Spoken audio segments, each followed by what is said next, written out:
Jean, dans sa vision apocalyptique, a été témoin de l'avènement d'un monde nouveau, où Dieu habite avec son peuple, un lieu exempt de péché, de mort ou de chagrin. À l'aube de ce récit, il déclare que le monde tel que nous le connaissons va prendre fin.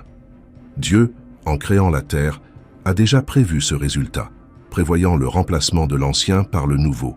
Un nouveau ciel et une nouvelle terre destinés à remédier aux maux tels que les changements et le chaos qui s'est établi. Selon les Écritures, le ciel et la terre tels que nous les connaissons prendront fin, mais vous, en tant qu'êtres immortels, persisterez même après la dissolution de ceux-ci qui s'useront comme de vieux vêtements. Vous, cependant, resterez. Comme il est écrit dans le psaume 102, verset 26, « Ils périront, mais vous resterez. Ils vieilliront tous comme une robe.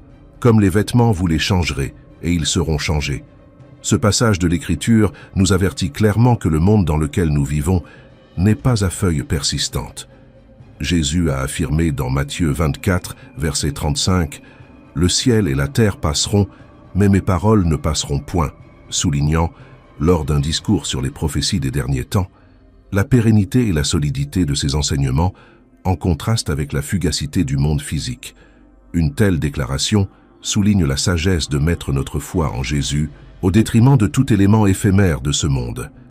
Maintenant, vous vous demandez peut-être quand la manifestation du nouveau ciel aura lieu. Restez avec nous jusqu'à la fin et nous vous donnerons une explication. Jésus a également mentionné la dissolution du ciel et de la terre dans Matthieu 5, 18, en disant « Car en vérité, je vous le dis, jusqu'à ce que le ciel et la terre passent, pas un iota, ni un seul trait ne sera omis de la loi, jusqu'à ce que tout soit accompli. » Dans Apocalypse 21, verset 1, Jean décrit le nouveau ciel et la nouvelle terre qu'il a vu, là où l'ancien n'existait plus, prouvant que le monde physique tel que nous le connaissons, avec toutes ses particularités, sera remplacé. La Bible nous assure que les gens survivront à ce monde, certains connaissant le bonheur éternel, tandis que d'autres éprouvent une tristesse éternelle. Un monde parfait et sans péché remplacera le monde actuel. Ce dénouement est détaillé dans 2 Pierre 3, versets 10 à 12, où il est dit « Et le jour de l'Éternel viendra comme un voleur, où les cieux passeront avec un grand bruit, et les éléments se fondront dans le feu, et la terre et les œuvres qui s'y trouvent seront brûlées. » Considérant que toutes ces choses doivent être défaites, quelles personnes serons-nous dans la sainteté et la piété, attendant la venue du jour de Dieu, lorsque les cieux seront enflammés et que les éléments se fondront dans le feu? Dans le livre de la Genèse, il est dit que le monde a été balayé par un déluge massif à l'époque de Noé. Mais Dieu a promis qu'il n'y aurait plus un déluge comme celui-là. Genèse 9, verset 11. Au lieu de cela, on croit qu'au jour du Seigneur, l'univers sera détruit par le feu, comme l'a prédit le prophète Ésaïe. Ésaïe 34, verset 4. Les Écritures nous assurent que même si le ciel et la terre peuvent passer, le salut est assuré. Ésaïe 51, 6. Avez-vous déjà pensé au fait que le ciel et la terre passeront? Cette prise de conscience peut nous donner beaucoup de perspectives dans la vie lorsque nous nous souvenons que ce monde n'est pas notre maison permanente. Nous pouvons donner la priorité à ce qui est vraiment important et vivre avec un but. Conformément à sa promesse, nous attendons avec impatience de nouveaux cieux et une nouvelle terre où habite la justice. 2 Pierre 3, 13. Jésus nous dit d'avoir les bonnes priorités. N'amassez pas pour vous-même des trésors sur la terre, où la teigne et la rouille détruisent, et où les voleurs s'introduisent et volent, mais amassez-vous des trésors dans le ciel. Matthieu 6, 19, 20. Pierre, après nous avoir rappelé la nature temporaire de ce monde, nous encourage à être diligents et à nous efforcer d'être trouvés par lui sans tache, irréprochables et en paix. 2 Pierre 3, 14. Le prophète Ésaïe a rapporté que Dieu promettait de nouveaux cieux et une nouvelle terre.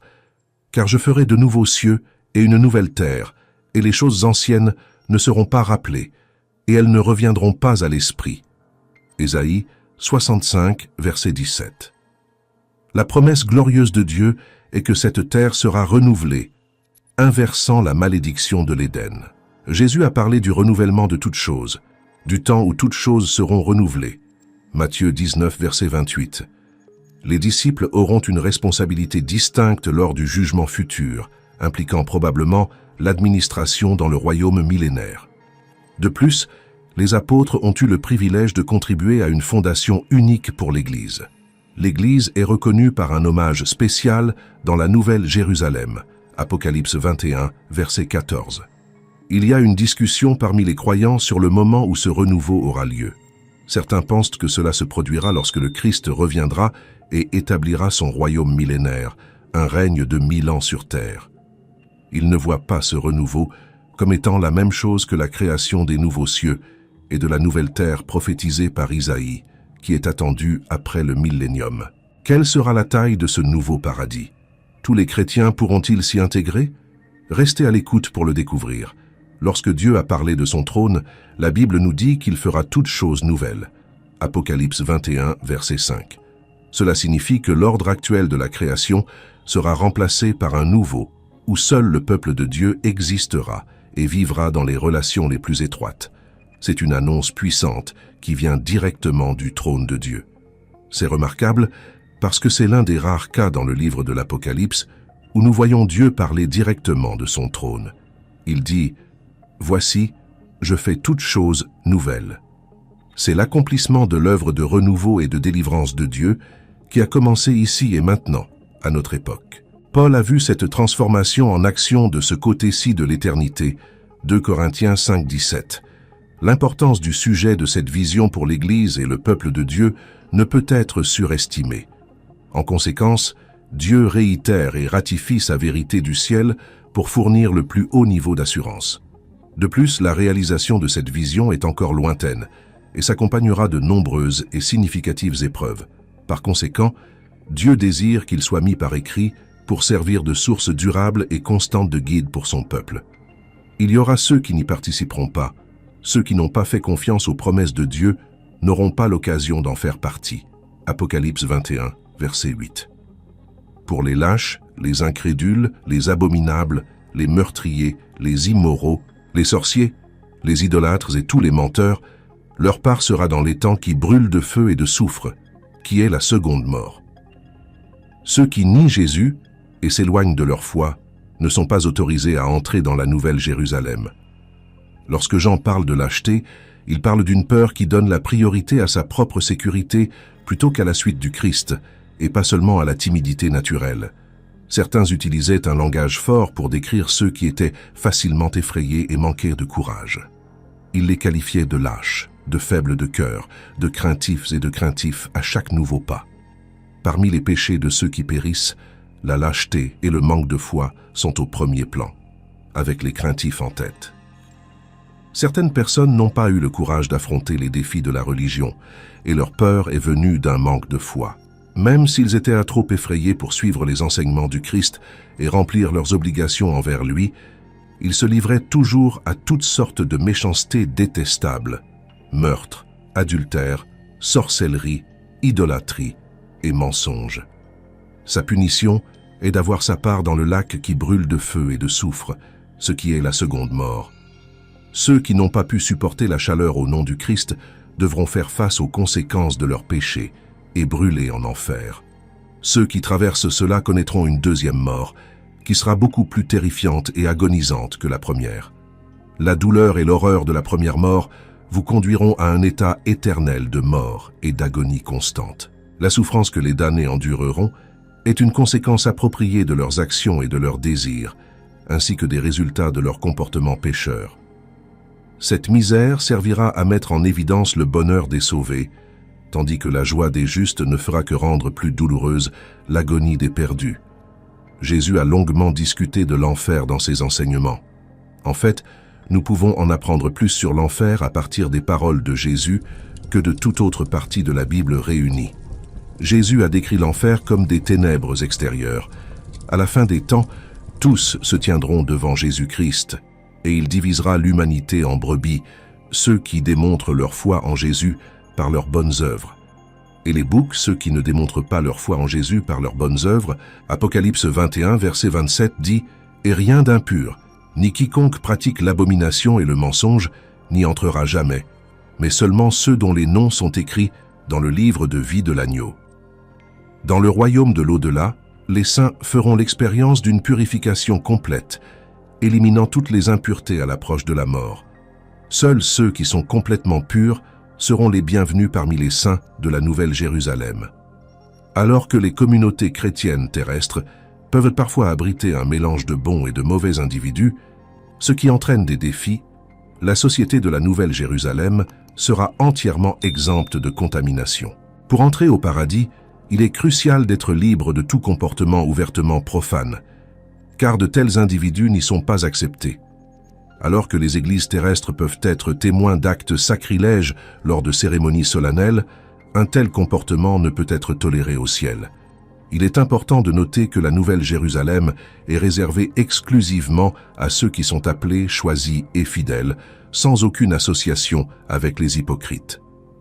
Les hypocrites peuvent infiltrer les églises terrestres et rester cachés pendant de longues périodes, peut-être à vie, mais ils n'entreront pas dans la Nouvelle Jérusalem.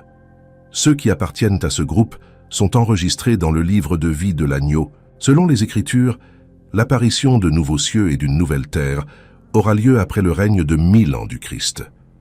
La vision mentionnée dans les Écritures décrit la disparition du premier ciel et de la première terre sans que la mer ne soit retrouvée. Apocalypse 21, verset 1. Un nouveau monde se déploie maintenant devant nous.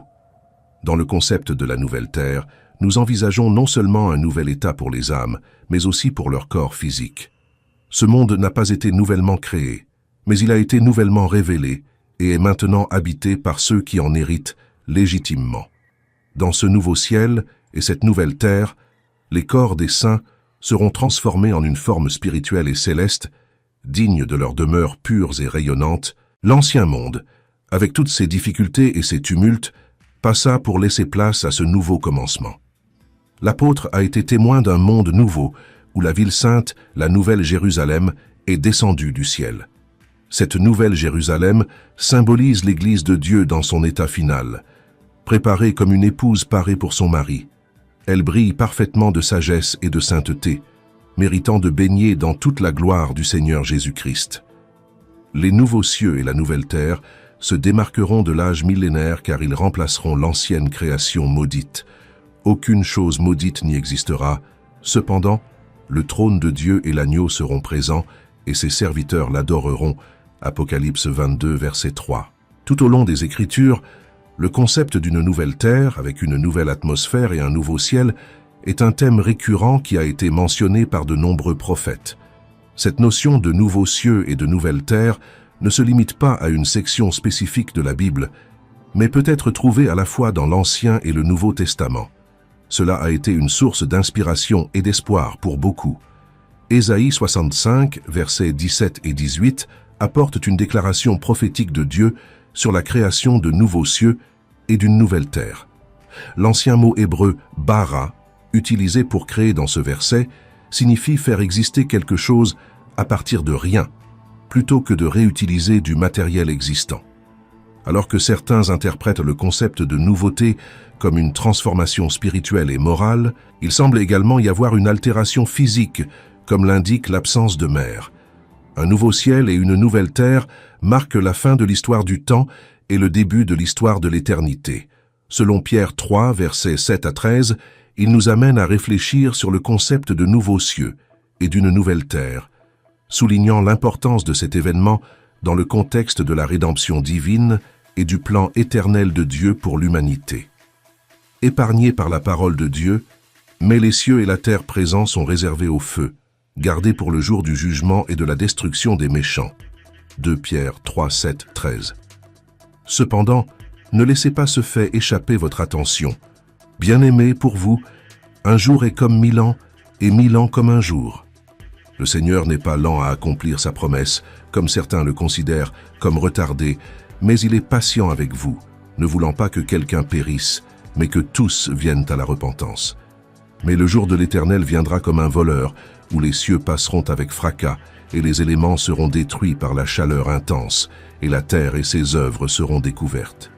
Puisque toutes ces choses seront détruites de cette manière, quel genre de personne devriez-vous être dans la sainteté et la piété, attendant et attend la venue du jour de Dieu, à cause duquel les cieux seront détruits par le feu, et les éléments fondront avec une chaleur intense. Mais selon sa promesse, nous attendons avec impatience de nouveaux cieux et une nouvelle terre, dans laquelle la justice habite. Dieu va donc dissoudre l'ancien univers et le rendre nouveau au moyen du feu. Beaucoup assimilent le renouveau mentionné par Jésus à cet événement, la création des nouveaux cieux et de la nouvelle terre. Notre espérance, l'espérance du croyant, est dans un héritage qui ne s'effacera pas. 1 Pierre 1, versets 3 à 5, dit « Béni soit le Dieu et Père de notre Seigneur Jésus-Christ, qui selon sa grande miséricorde, nous a engendrés de nouveau à une espérance vivante, par la résurrection de Jésus-Christ d'entre les morts, à un héritage incorruptible, sans souillure, et qui ne peut être desséché, amuni dans les cieux pour vous qui, par la puissance de Dieu, vous êtes gardés par la foi, pour le salut qui est prêt à être révélé dans les derniers temps. Cela s'appelle une ville. Le ciel s'appelle une ville. Ils aspirent à une patrie meilleure, c'est-à-dire céleste. Par conséquent, Dieu n'a pas honte d'être appelé leur Dieu, car il leur a préparé une ville. Hébreux 11, 1, 16. Partout dans le monde, il existe d'innombrables villes magnifiques, mais aucune ne semble surpasser celle que nous appelons chez nous à la fin de nos voyages. Dans le livre de l'Apocalypse, plus précisément dans les chapitres 21 et 22, le mot « ville » apparaît 11 fois.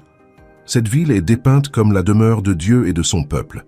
Ce n'est pas une expression métaphorique, mais une description d'un lieu physique et réel. Puisque nous habiterons nos corps ressuscités dans cette ville, cela présuppose une existence physique. Ce n'est pas seulement un rêve ou un concept abstrait, c'est un lieu tangible. La Jérusalem céleste est en effet une ville. Ce concept n'est pas nouveau, cela remonte à l'époque d'Abraham. Hébreux 11 mentionne la recherche d'Abraham d'une ville dont Dieu était le constructeur et le créateur. De même, Hébreux 12 demande aux chrétiens hébreux d'aller au mont Sion, la ville du Dieu vivant, la Jérusalem céleste. Paul fait également référence à cette ville dans sa lettre aux Galates, l'appelant la Jérusalem d'en haut, tandis qu'Apocalypse 3, verset 12 l'identifie comme la ville de mon Dieu et la nouvelle Jérusalem à venir. Cette ville durera, elle ne périra pas, car ici nous n'avons pas de ville durable, mais nous cherchons la ville à venir. Dans la Bible, il y a des références à 3 cieux. Le premier ciel est l'atmosphère de la terre. Le second est le céleste, comme le soleil, la lune et les étoiles. Et le troisième ciel est l'endroit où Dieu réside. Il est important de noter que le péché n'a affecté que le premier et le second ciel, mais pas le royaume de Dieu. Ainsi, le domaine de Dieu reste parfait, tandis que l'univers physique a besoin d'être renouvelé. La taille de la ville. Tout d'abord, j'aimerais discuter avec vous de la taille de cette ville. Quelqu'un vous a-t-il déjà dit comment le ciel sera assez grand pour que tous les chrétiens de tous les temps y vivent? Il va falloir que ce soit un grand endroit. Alors laissez-moi imprimer cela dans votre esprit et votre cœur. Aujourd'hui, le ciel, cette cité de Dieu, sera l'endroit le plus étonnant dont vous ayez jamais entendu parler. Dans Apocalypse 21, versets 15 et 16, celui qui m'a parlé avait une verge d'or pour mesurer la ville, ses portes et sa muraille. La ville est carrée et la longueur est égale à la largeur. Il a mesuré la ville avec le bâton, 12 000 stades. Leur longueur, leur largeur et leur hauteur sont les mêmes. L'une des raisons pour lesquelles beaucoup de gens essaient de spiritualiser et de négliger l'importance de cette ville est due à sa taille immense, qui dépasse tout ce qui est imaginable. Pour comprendre son échelle, considérez ceci. Chacun de ces murs et le cube lui-même mesurent environ 14 400 à 15 000 miles de long. La superficie terrestre à elle seule couvre des kilomètres carrés. Pour mettre cela en perspective, Londres ne couvre que 140 miles carrés. Cette ville est 20 fois plus grande que toute la Nouvelle-Zélande, 10 fois plus grande que l'Allemagne ou la France, et 40 fois plus grande que toute l'Angleterre. Il dépasse même l'Inde en taille. Si Dieu réserve le meilleur pour la fin, ne vous attendriez-vous pas à ce que sa création finale soit incroyablement spectaculaire? Comment Dieu pouvait-il faire venir du ciel une ville de cette ampleur? Avec le même pouvoir qui a créé le monde avec un simple mot, le même pouvoir qui a amené la création à l'existence. Et s'il a promis dans sa parole, cela s'accomplira. Maintenant, entrons un instant dans la ville, abordant brièvement ce que Jean révèle dans ces 2 chapitres. Premièrement, c'est une ville sainte, comme décrit au verset 2 du chapitre 21. Alors moi, Jean, je vis la ville sainte. Sa principale caractéristique est sa sainteté. Le commentaire biblique de Wycliffe le décrit ainsi: « Une ville sainte sera une ville où aucun mensonge ne sera dit dans 100 millions d'années, aucune mauvaise parole prononcée, Aucune transaction suspecte discutée, aucune image impure vue, aucune corruption manifestée. Elle sera sainte parce que tous ceux qui s'y trouvent seront saints. Jésus mentionne le ciel environ 70 fois dans le seul livre de Matthieu. Juste avant que Jésus ne soit arrêté et crucifié, il a réconforté ses disciples, leur assurant que malgré sa mort imminente, il ressusciterait. Il a également promis de retourner auprès de son Père céleste pour préparer un foyer éternel pour tous ceux qui croient en lui. Il a dit « Dans la maison de mon Père, il y a beaucoup de demeures. S'il n'en était pas ainsi, je vous l'aurais dit. Je vais préparer l'endroit. Et si je vais vous préparer une place, je reviendrai et je vous amènerai à moi, afin que vous soyez là où je suis. » Jean 14, 2, 3. Il viendra un jour où la justice prévaudra. Chaque personne a au moins 2 rendez-vous dans un avenir prévisible, dont aucun ne peut être marqué sur un calendrier. Hébreux 9, 27 dit « Comme il est réservé aux hommes de mourir une seule fois, et après cela, le jugement. » Le premier rendez-vous est unique pour chaque personne, tandis que le deuxième rendez-vous est similaire pour tout le monde. Il y a une nette différence entre une conversation informelle et la prédication biblique. La prédication biblique comporte toujours un défi pour faire un choix. La vérité biblique n'est pas seulement une information à absorber passivement, elle exige de l'action. Les enseignements de Jésus, comme le sermon sur la montagne, se terminaient par une invitation ouverte à tous, alors qu'il s'adressait directement à ses disciples. On peut l'imaginer s'arrêter pour regarder la foule plus large, lançant une invitation personnelle à venir et à être sauvés. Il les exhorta sincèrement à franchir la porte du salut et à commencer leur voyage vers le ciel. Jésus a décrit les 2 chemins distincts disponibles dans la vie. Chaque personne voyage le long d'un chemin qui mène quelque part, un voyage que nous entreprenons tous. Il nous encourage à choisir le chemin du paradis plutôt que celui de l'enfer. Il n'y a pas d'option pour rester neutre. Une décision doit être prise, la voie la plus facile, la route de l'enfer. Matthieu 7, verset 13 dit « Entrez par la porte étroite, car large est la porte, et large est le chemin qui mène à la perdition, et beaucoup entrent par elle. » C'est à vous de décider si vous voulez passer par la grande porte et continuer à marcher sur la large route. Cette porte peut être franchie relativement facilement. Au-delà, il apparaît une route facile à parcourir. En fait, Jésus a clairement indiqué que beaucoup de gens choisissent ce chemin lorsqu'il a commenté « Large est la porte, et large est le chemin qui mène à la destruction, et nombreux sont ceux qui entrent par elle. » Le chemin difficile, le chemin vers le ciel. Matthieu 7, verset 14 dit « Car la porte est étroite, et étroit est le chemin qui mène à la vie, et il y en a peu qui la trouvent. » Jésus a averti les gens de se détourner du chemin qui menait à la destruction, mais il les a également exhortés à suivre celui qui était étroit et menait au ciel. Remarquez comment Jésus décrit l'accès à la voie difficile dans Matthieu 7, verset 13. « Entrez par la porte étroite, car large est la porte, et large est le chemin qui mène à la perdition, et beaucoup entrent par elle. » Imaginez que vous essayez d'entrer dans un stade de football bondé par un tourniquet étroit, où une seule personne peut passer à la fois.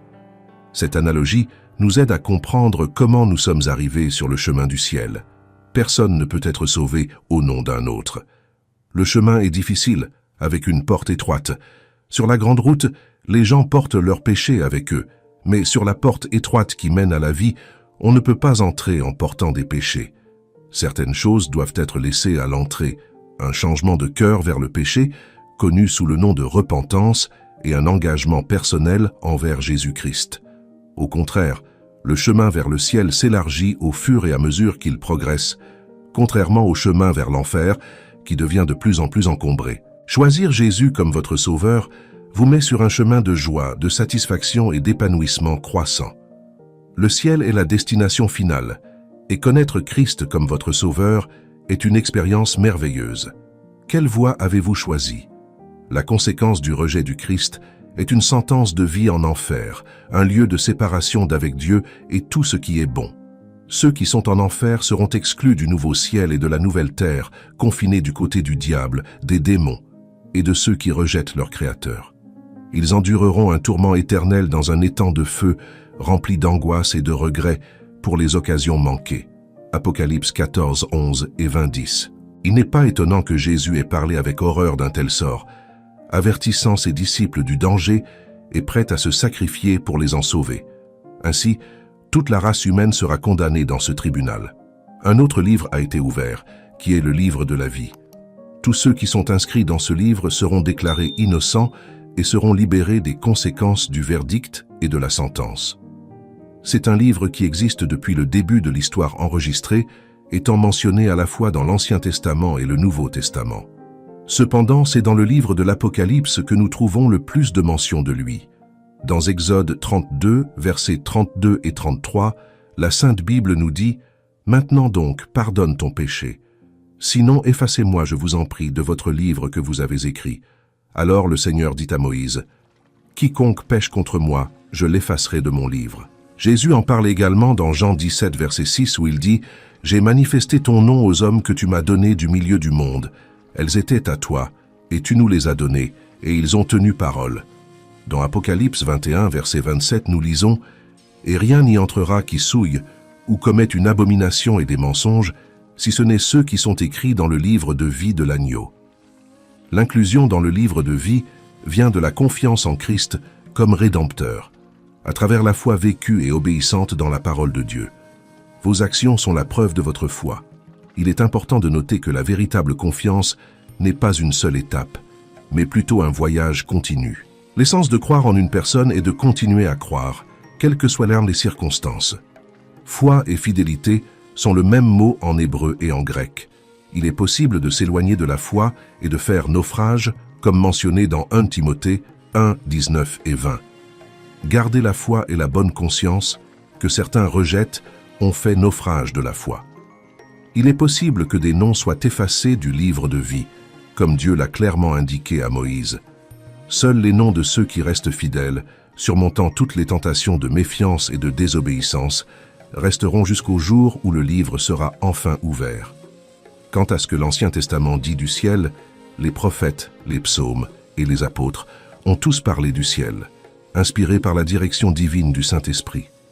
Bien que la Bible ne fournisse pas tous les détails sur le ciel que nous désirons, elle offre tout ce que nous devons savoir pendant que nous sommes ici sur terre. Nous pouvons faire confiance à ce que la Bible dit au sujet du ciel et trouver du réconfort dans la promesse que nous pouvons passer l'éternité avec Jésus-Christ dans sa demeure céleste.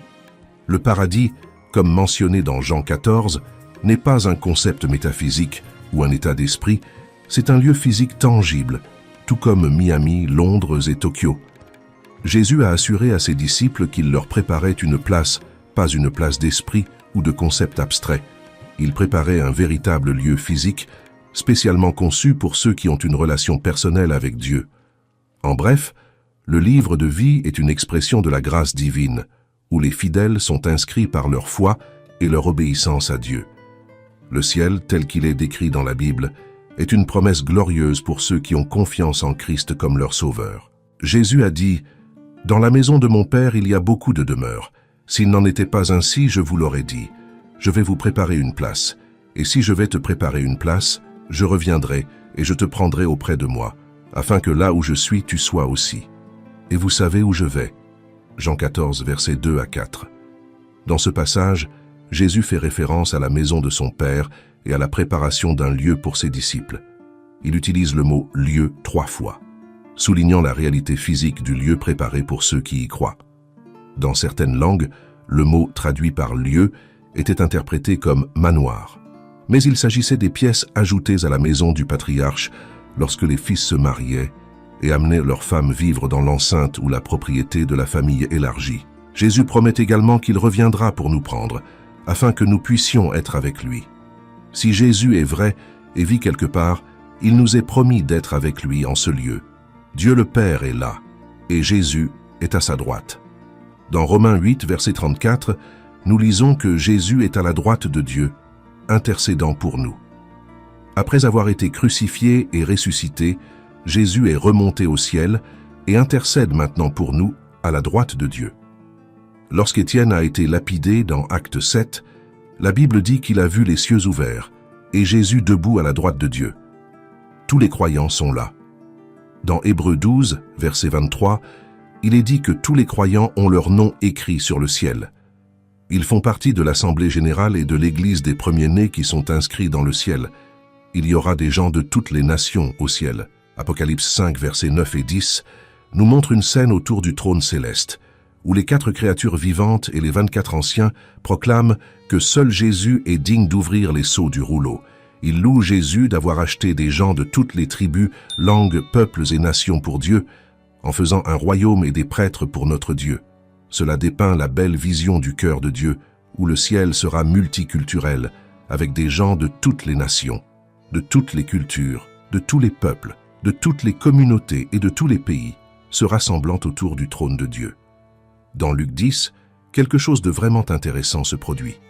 72 disciples de Jésus ont été envoyés par Père dans les villes et villages environnants. Leur mission était de guérir les malades et de répandre l'évangile de Jésus. Lorsque les 72 revinrent, ils furent remplis de joie et s'exclamèrent « Ne vous réjouissez pas car les esprits vous sont soumis, mais réjouissez-vous de ce que vos noms sont écrits dans les cieux. » Luc 10, 20. Cette expérience a été un précurseur d'un interrogatoire après la mission, et à leur grande surprise et à leur grande joie, ces premiers disciples de Jésus ont découvert qu'ils avaient le contrôle et l'autorité sur les démons. Jésus lança bientôt un avertissement disant « Cependant, réjouissez-vous, non pas parce que les esprits se soumettent à vous, mais réjouissez-vous de ce que vos noms sont écrits dans les cieux. » Luc 10, 20.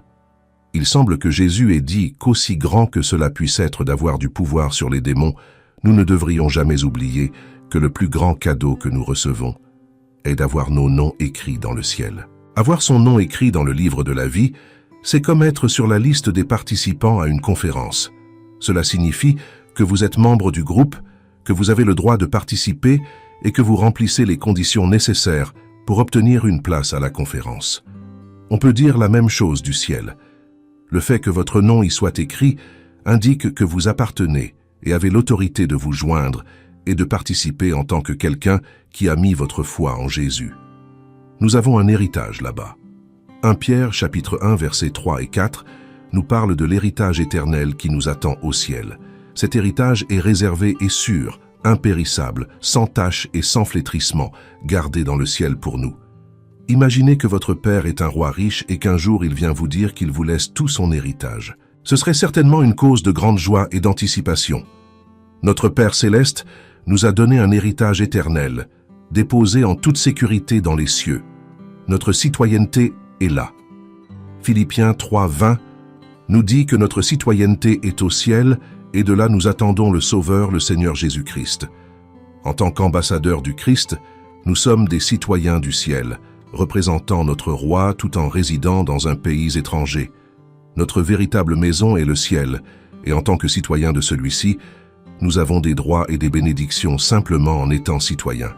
Lorsque nous faisons confiance au Christ comme notre Sauveur, nous recevons un passeport spirituel, et le ciel devient notre véritable maison. Des récompenses éternelles spécifiques y sont données. Saviez-vous que vos actions dans cette vie ont un effet sur votre vie éternelle? Avec ces paroles du sermon sur la montagne, Jésus a offert un sage conseil et un défi de taille. Ne vous amassez pas des trésors sur la terre, où la teigne et la rouille détruisent, et où les voleurs s'introduisent et volent. Mais amassez-vous des trésors dans le ciel, où la teigne et la rouille ne détruisent pas, et où les voleurs ne s'introduisent pas et ne volent pas. Car là où est ton trésor, là aussi sera ton cœur. Matthieu 6, 19, 21. Jésus nous rappelle que les choses de ce monde ne sont que temporaires. Ils finissent par s'user, se décomposer et sont jetés. Les trésors que nous gardons au ciel, en revanche, sont éternels et ne se décomposent jamais, ne rouillent pas et ne se ruinent jamais. Lorsque nous faisons des investissements financiers, nous économisons de l'argent qui sera là pour nous plus tard dans la vie. Il en va de même pour notre spiritualité. Lorsque nous investissons spirituellement notre temps, nos talents et nos trésors dans le royaume de Dieu et ses desseins, nous faisons des dépôts dans les cieux qui nous attendront lorsque nous y arriverons. C'est le meilleur sur terre, juste mieux. La terre d'aujourd'hui est une vieille terre, marquée par les effets du péché. Cependant, il y a une promesse d'un nouveau ciel et d'une nouvelle terre qui sont tout aussi réelles, physiques et tangibles que notre monde actuel, mais infiniment meilleures. Dans cette nouvelle création, il n'y aura aucune trace de péché, de maladie, de pollution ou de désastre. Bien que notre planète actuelle soit un don précieux de Dieu, elle porte les cicatrices du péché. Aucune percée scientifique ou environnementale ne peut lui redonner sa perfection originelle. Alors que nous devons être des intendants diligents de la planète que Dieu nous a confiée, notre espoir ultime ne doit pas reposer dans ce monde. Dieu nous prépare un nouveau ciel et une nouvelle terre qui dépassent tout ce que nous pouvons imaginer. Cette réalité future dépasse les limites et les défauts de notre monde actuel. Le péché, la mort et la souffrance sont absents. Dans Apocalypse 21:4, Jean dit « Il essuiera toutes larmes de leurs yeux, et il n'y aura plus de mort, ni de deuil, ni de douleur, car les choses anciennes sont passées. Le ciel sera grand, parce que certaines choses ne seront pas là. Il n'y a aucun endroit sur cette terre où nous pouvons échapper à la domination de la mort. La réalité est que nous sommes tous en phase terminale. Le taux de mortalité dans chaque communauté est de 100%. Aucun d'entre nous n'est exempté et aucun n'y échappera, comme le dit Ecclésiaste 8:8.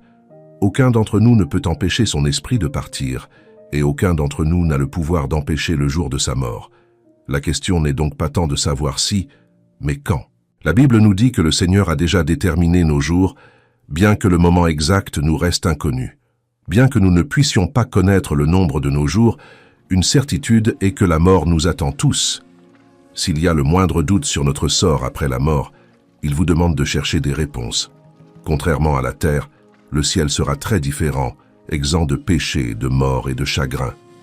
Imaginez un endroit dépourvu de cimetière ou de salon funéraire, où il n'y a pas besoin de clinique de réadaptation ou de rétablissement.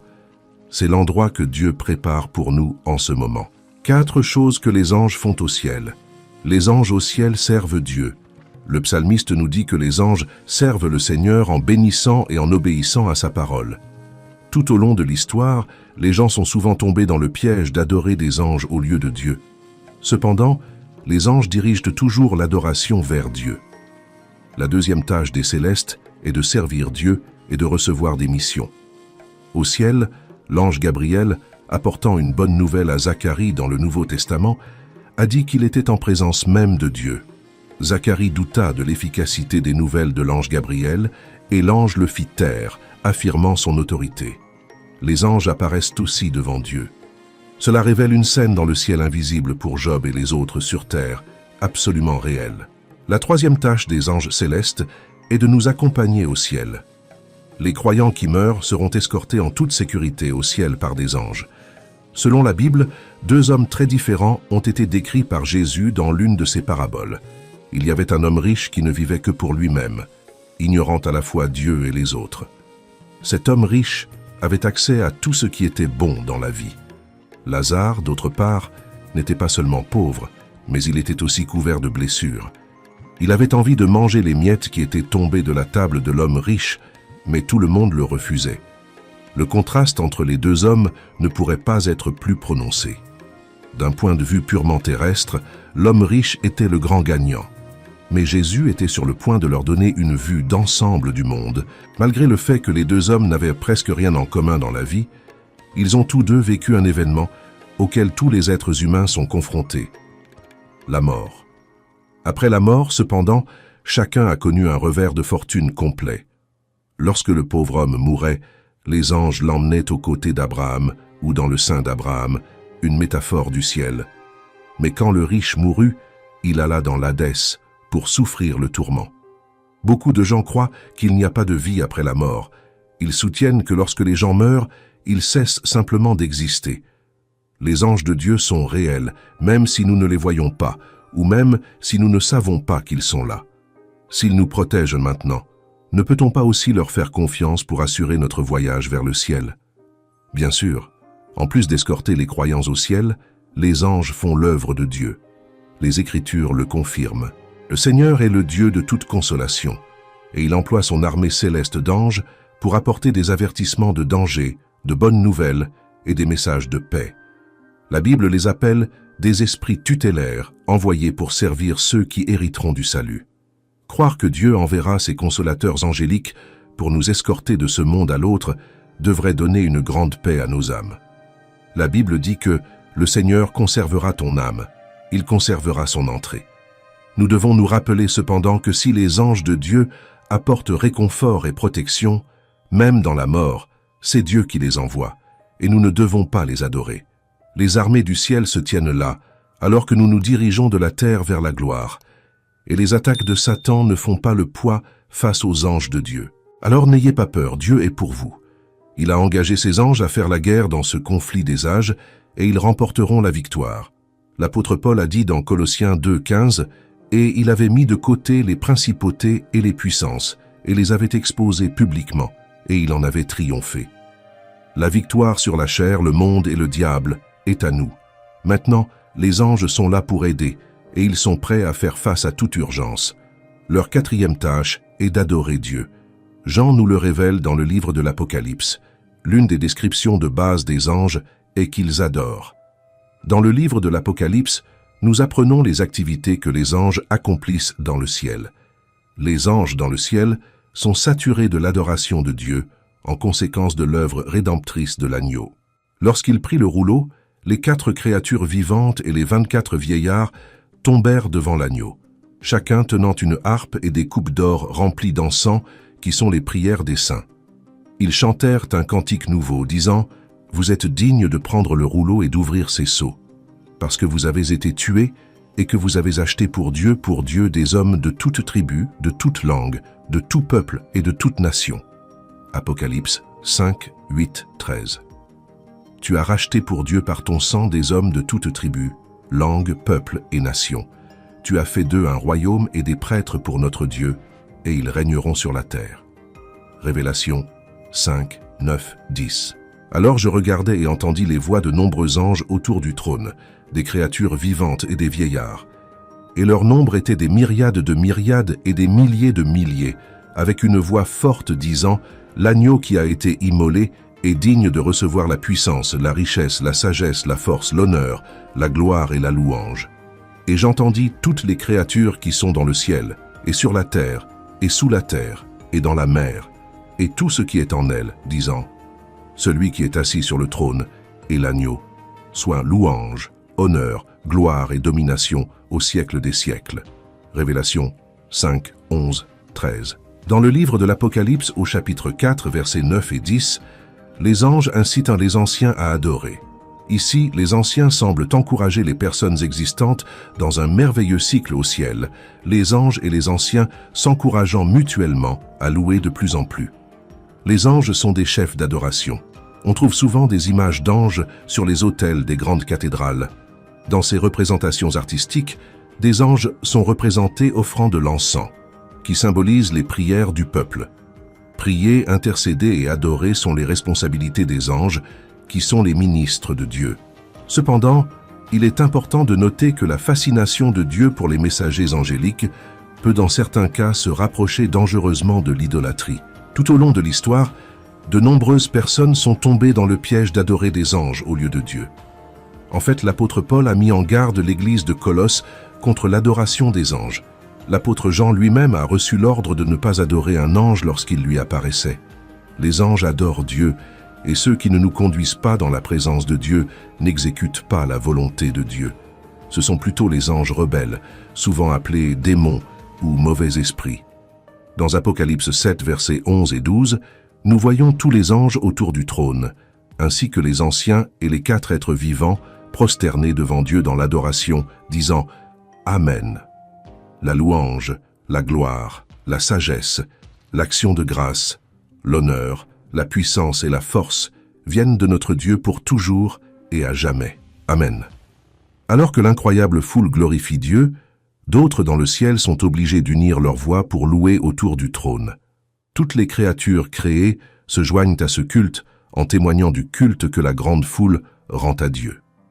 Ils voient plus clairement la puissance, la sagesse et la majesté de Dieu, et ils peuvent l'adorer avec encore plus de ferveur en contemplant le salut qu'il a apporté à l'incroyable multitude. Le psalmiste David, en tant que prophète, révèle également ce que font les anges dans le ciel. Dans le psaume 148, versets 1 et 2, il exhorte « Louez l'Éternel, louez le Seigneur du ciel, louez-le au plus haut des cieux, louez-le tous ses anges, louez-le vous tous, hôtes. Le chœur des anges dans le ciel est comme une grande armée. Toutes ces armées, y compris d'autres créatures angéliques, sont tombées parce qu'elles n'honoraient pas Dieu comme il se doit.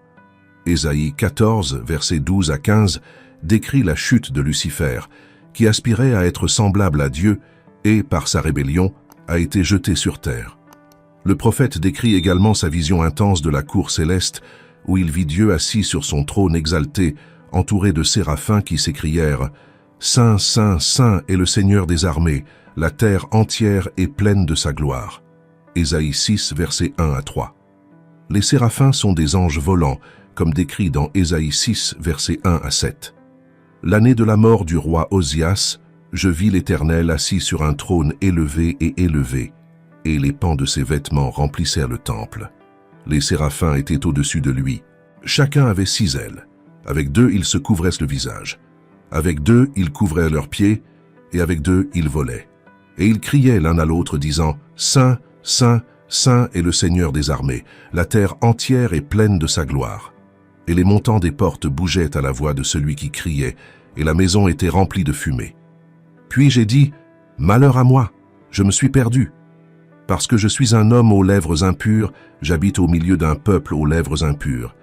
Et mes yeux ont vu le roi, le Seigneur des armées. » Alors l'un des séraphins s'envola vers moi, portant à la main une braise vivante qu'il avait prise sur l'autel avec des pinces, avec le charbon, toucha ma bouche et dit « Voici, elle a touché tes lèvres, ton iniquité est ôtée, et ton péché est expié. » Chaque ensemble d'ailes de séraphins sert un objectif différent. Un ensemble couvre le visage, dénotant la révérence et la crainte, et agit comme une protection contre la splendeur de la gloire de Dieu. Un autre ensemble est utilisé pour voler, aidant à leur service agile. Et le troisième ensemble est utilisé pour couvrir les pieds des séraphins, dissimulant humblement leur indignité dans la sainte présence de Dieu. Les séraphins ont été créés par Dieu comme des créatures sans péché, mais ils ne doivent pas être confondus avec Dieu. Ils passent leur jour et leur nuit à adorer Dieu pour sa sainteté. Au cours de ce culte sans fin, ils proclament sans cesse « Saint, Saint, Saint est le Seigneur des armées. » La terre entière est pleine de sa gloire. L'importance de la proximité des séraphins avec Dieu, combinée à leur louange révélatrice, ne peut être surestimée. Lorsque les séraphins déclarent que la terre entière est remplie de la gloire de Dieu, ils donnent un compte rendu de première main de ce qu'ils voient du sommet du ciel. Ils proclament à plusieurs reprises la sainteté et la gloire suprême de Dieu. Dans Ésaïe 6, dans la vision de Dieu, les séraphins ne s'adressent pas directement à Dieu, mais crient les uns aux autres « Saint, Saint, Saint est l'Éternel des armées, la terre entière est pleine de sa gloire. » Cette triple invocation du mot « saint » pour décrire la nature sacrée de Dieu n'apparaît que 2 fois dans la Bible, les 2 fois par des anges. Il y en a un transporté en vision sur le trône de Dieu. L'autre passage, qui contient cette triple invocation de la sainteté de Dieu, se trouve dans Apocalypse 4, verset 8, qui fait également référence aux anges à 6 ailes, entourant le trône céleste de Dieu et proclamant constamment la gloire de Dieu. Le livre des Hébreux nous montre également ce point. Dans Hébreux 1, verset 6, il est dit « Et encore, lorsqu'il a mis au monde le premier-né, il dit « Et que tous les anges de Dieu l'adorent ». Cela indique que Jésus est supérieur, car il est l'objet du culte divin. Ce n'est pas un adorateur angélique, il est adoré par les anges, bien qu'il n'adore pas parmi eux. Le livre de Deutéronome 32, verset 43, nous informe également que Jésus est supérieur, car c'est lui qui venge le sang de ses serviteurs et se venge de ses ennemis. Ce n'est pas un adorateur angélique, il est adoré par les anges, bien qu'il n'adore pas parmi eux. Jésus est dépeint dans l'Épître aux Hébreux comme la révélation suprême de Dieu, supérieure aux prophètes ou aux anges. Il est la représentation exacte de la nature de Dieu et a une position au-dessus de tout. Hébreux 1.3 dit « Celui qui est l'éclat de sa gloire et l'expression exacte de son être, soutenant toutes choses par la parole de sa puissance, après s'être purifié des péchés, s'est assis à la droite de la majesté céleste. » Jésus a démontré sa force dans la création et le salut. Il est le chef le plus fort et même les anges le suivent. Les anges sont un merveilleux exemple à suivre pour les chrétiens en termes d'obéissance au Seigneur et de louange à son nom. Nous pouvons nous joindre à l'adoration des anges en louant Dieu et en disant avec le psalmiste dans le psaume 105, verset 6, « Que tout ce qui respire loue l'Éternel. Gloire au Seigneur. Dans Apocalypse 7, verset 11, nous voyons tous les anges autour du trône, ainsi que les anciens et les 4 créatures vivantes, prosternés devant Dieu dans l'adoration. Amen. Louange, gloire, sagesse, action de grâce, honneur, puissance et force à notre Dieu pour les siècles des siècles. Amen. Un certain nombre d'hommes ont vu le trône de Dieu tout au long des Écritures. Ésaïe a eu une vision du roi des rois, qui, selon Jean 12, était le Seigneur Jésus-Christ lui-même. Son expérience lui a donné une compréhension plus profonde de la magnificence et de la puissance de Dieu, lui permettant de prononcer la parole de Dieu avec une audace et une autorité extraordinaires. Ézéchiel, en tant que messager de Dieu, a été utilisé pour apporter des messages, des visions et des révélations à son peuple, offrant une vision du magnifique trône de Dieu. Daniel, alors qu'il était en captivité à Babylone, a eu plusieurs révélations, dont une vision impressionnante du trône du Créateur. Ces paroles nous aident à comprendre la domination, l'autorité et la puissance de Dieu, afin que nous puissions nous approcher de lui avec révérence. Étienne, l'un des 7 diacres de l'Église primitive, a également eu une vision du trône de Dieu avant d'être martyrisé pour sa foi en Jésus-Christ. Son courage face à la persécution et sa vision céleste démontrent son lien profond avec Dieu. Un jeune homme nommé Saul a participé à la lapidation d'Étienne alors qu'il criait au Seigneur et disait « Seigneur Jésus, reçois mon esprit ». Puis, il tomba à genoux et cria d'une voix forte « Seigneur, ne leur impute pas ce péché ». Après avoir dit cela, il s'endormit. Il est incroyable que même s'il a été si terriblement persécuté, l'une des dernières choses qu'Étienne a vues avant sa mort était le trône glorieux de son Père, et il était impatient d'y aller. Malgré leur douleur, cela devrait apporter du réconfort à tous les croyants, car le tribunal de Dieu est une maison pour tous ceux qui croient en Jésus. La révélation de Jésus-Christ a été donnée à Jean afin qu'il puisse montrer à ses serviteurs ce qui se passerait bientôt à l'approche de la fin des temps. Dieu l'a fait savoir en envoyant son ange à Jean sur l'île de Patmos. Après avoir reçu la vision du plan ultime de Dieu, Jean a également été emmené dans la salle du trône de Dieu pour voir des choses merveilleuses dans les cieux. Dans Apocalypse 4, Jean décrit sa vision du trône céleste, où il a vu quelqu'un assis sur un trône, entouré de 24 anciens et de 4 créatures vivantes. Cette vision céleste est remplie de symbolisme et de majesté, démontrant la gloire et la puissance de Dieu. S'il n'y avait pas eu la révélation que des gens comme Jean, Étienne, Daniel, Ézéchiel et Ésaïe ont eue sur la salle du trône de Dieu, nous n'aurions pas une image complète de la cour majestueuse de Dieu. Heureusement, même si nous n'avons jamais une vision divine et surnaturelle de la salle du trône de Dieu, il nous invite toujours à nous rapprocher de lui par la foi. Comme il est dit dans Hébreux 4, « Approchons-nous donc avec confiance du trône de la grâce, afin que nous recevions miséricorde et que nous trouvions grâce pour obtenir de l'aide en cas de besoin. » La Bible nous dit que c'est une bonne chose de s'approcher de Dieu. Et cela est vrai pour beaucoup d'entre nous qui l'adorent en vérité. Heureux l'homme que tu choisis et qui est prêt d'habiter dans tes cours. Nous serons rassasiés de la bonté de ta maison, de ton saint temple. Psaume 65, 4.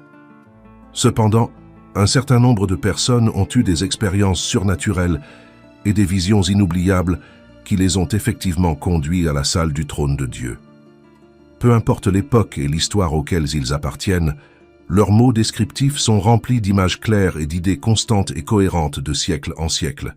Avoir un aperçu de ce à quoi ressemble vraiment le trône de Dieu les a laissés avec un tel choc et une telle révérence sacrée qu'ils sont revenus pour raconter l'histoire, avec des émotions variées allant de la peur au choc. Lorsqu'une personne quitte le lieu d'une rencontre divine avec la confiance du pardon, surtout après avoir vu à quel point son culte droit devant Dieu était sale, elle est changée à jamais.